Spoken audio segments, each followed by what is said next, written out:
Hi, Ellen. I'm so happy you joined us today. I'm speaking today with Dr. Ellen Snee, who holds a PhD in Human Development and Psychology from Harvard University.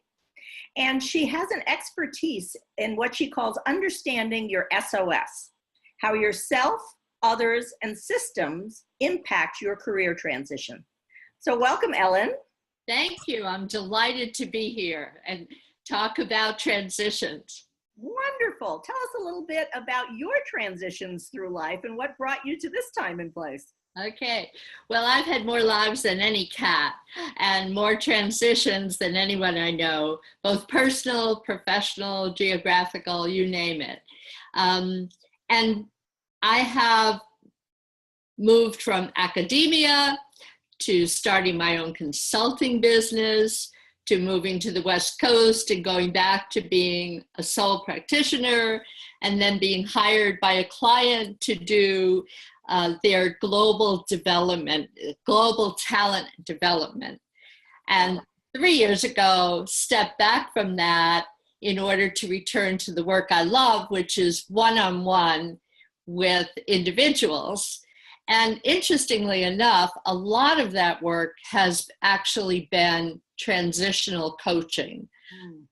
I've recently worked with a woman who had a very senior position in a software company, but she wanted to change directions. And so we strategized about how to move out of legal into global sustainability. Wow. And another client was working in another software company and wanted a different environment and a bigger challenge. And we were able to prepare her so that when the opportunity came and the call came, she was ready to make the jump. And it was a huge jump. And the last client has really been trying to figure out what she's going to do next, and is in the process of designing and launching her own company. So it's been really curious to me how my early work with trying to help men and women accelerate their careers within organizations is now zeroing in on their moves within or their moves across or their total change of direction. Yeah, and I'm sure it's very helpful to have walked the walk. You lived on the East Coast, you've lived on the West Coast, you have run your own business, you've worked at large companies like VMware, you've been in tech, you've been in other industries. So that gives you, I'm sure, a broad perspective of where people are coming from. It absolutely does, because I have the experience of working with systems. I like to think about companies and cultures and organizations as systems. And I've worked both inside and outside as an individual and as an executive. But I think more importantly, the experiences of transition have highlighted for me what it's like from what I call the inside out, and how your own thinking and feeling contributes to action. Nice. That process is key. So do you have something that our listeners, who are many of whom are in career transitions, something that they could immediately implement that would help them through this process? I think I would zero in on one word, and the word is ask.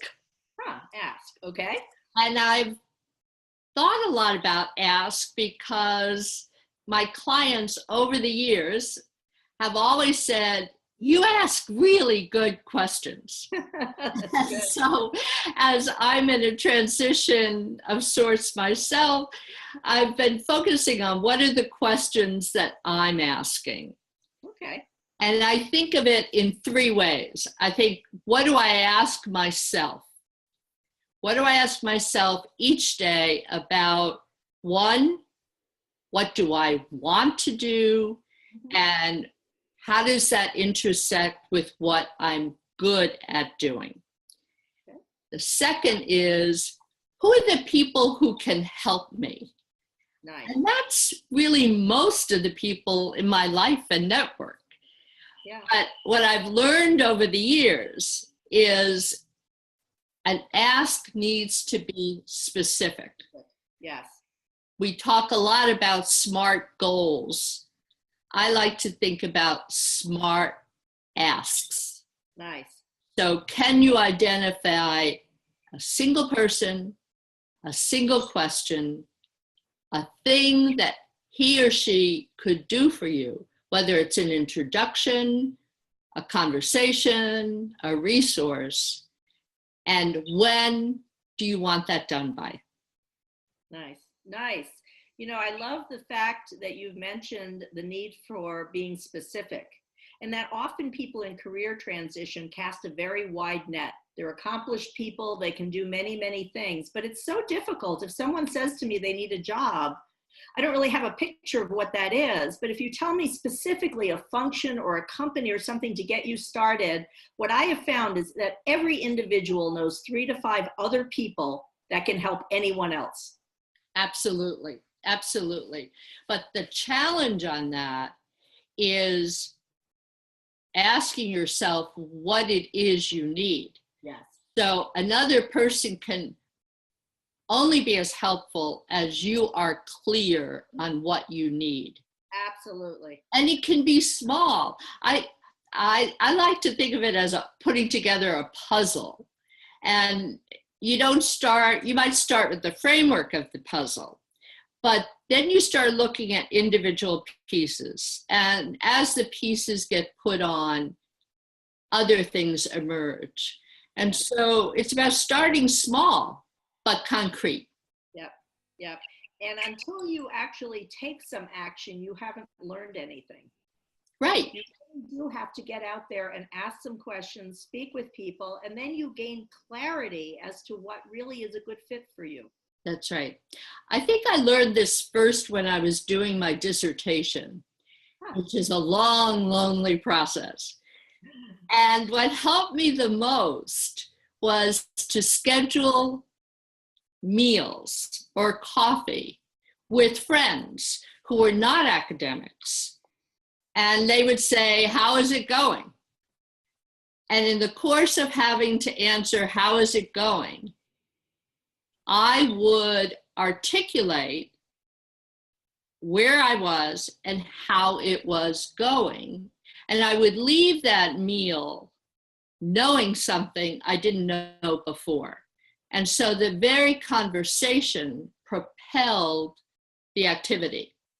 Nice. And I think that's a very simple action, to talk to people, let them ask, how is it going? And leave that meal with a commitment to take an action based on something you learned from the conversation. Absolutely, because inaction is just doing the same thing over and over again and making no progress. So it's paralyzing. I actually think inaction is more dangerous than that.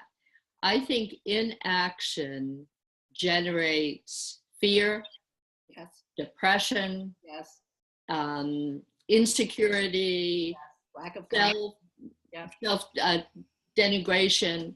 And so inaction moves you backwards. Yes, yes, good point. And the smallest action gives you something you've done. And at the end of that week, you can say, well, at least I did X, Y, and Z. Yep, yep. And I like your comment about getting out to people, and maybe some of them will help to be accountability people for you, to reach. That's another ask, is to say, I'm trying to get these things done.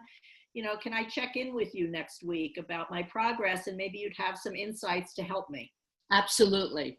I'm writing a book right now, and it's my writing group, and we meet once a month. And that has moved all of us forward, because you might get away with having nothing 1 month or 2 months because there's a family crisis, but you don't want to show up the 3rd month without having done something. So it's a great mover. Wonderful. So I think you've left us with three main thoughts. That is, ask yourself and ask others for help. You know, you need to gain clarity in your own thought and then be very clear about asking others for help. The second thing is action. Just get out there and try something, because as I like to think of it, even failure is just simply the cost of an education. You learn something in that process and you know what not to do next time. That's Right? right. And then the third thing is having, you know, an accountability person or some system in place. It could be a person, I guess it could even be a reward of Haagen-Dazs if you get your resume done, right? Whatever it is, as long as it keeps you moving forward. So Yeah. thank you, Ellen, for your insights today. I am so excited to have met you and that our listeners have had a chance to learn some of your wisdom today. Thank you. Thank you. It's been a delight to share.